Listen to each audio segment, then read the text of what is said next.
हर पीढ़ी में ये युद्ध चलता आया है।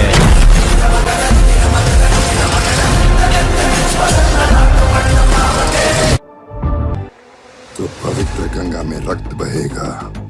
अहम रणसिद्धम जय त्रेया। कल्पनीय है।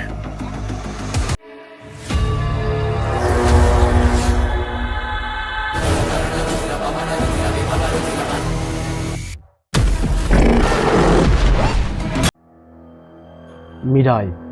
कार्तिक गुट्टा मेनन की मिराई एक महत्वाकांक्षी तेलुगु फंतासी एक्शन ड्रामा है जो पौराणिक कथाओं, आध्यात्मिकता और आधुनिक सुपर हीरो की कहानियों को बड़े पैमाने पर एक साथ लाने की कोशिश करती है।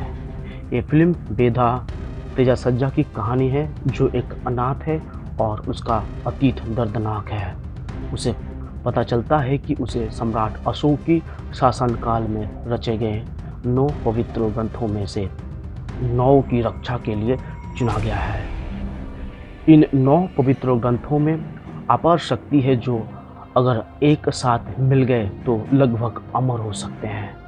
उसका दुश्मन महावीर लाभा है जिसे काली तलवार रघुमनोज के नाम से जाना जाता है। वो अस्वीकृति के कारण होता है और उसके लिए एक विनाश के लिए ग्रंथों को तलाश करता है। आगे जो होता है जो उनके लिए बहुत ही नाश होता है इसी में, और वो अपने सबसे बड़े डर का सामना करना होगा। तेजा सज्जा ने एक समर्पित अभिनय किया है जिसमें कमजोरी और ताकत का संतुलन हो, जबकि मंचू मनोज ने अपने करियर का सबसे बेहतरीन अभिनय एक ऐसे खलनायक के रूप में किया है जो भयानक और दुखद दोनों है।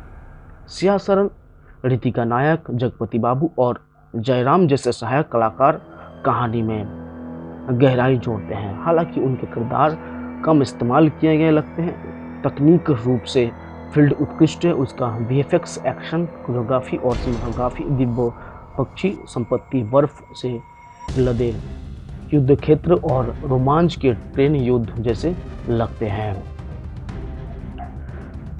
गौरी हरि का बैकग्राउंड स्कोर महत्वाकांक्षी पैमाने पर भक्ति का भार जोड़ता है। हालांकि लगभग 3 घंटे का रन टाइम अनावश्यक कॉमेडी और साइड प्लॉट से भरा हुआ लगता है। कुछ सीजीआई शॉट्स में पॉलिश की कमी है और कुछ भावनात्मक क्षण इतनी मजबूती से नहीं उतरी जितनी की उम्मीद की गई थी।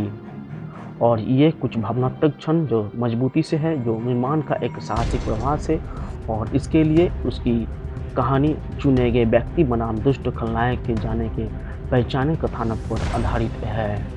जो इसकी महत्वाकांक्षा तमाशा मंचू मनोज का प्रभावशाली अभिनय इसे एक आकर्षक नाट्य अनुभव बनाते हैं।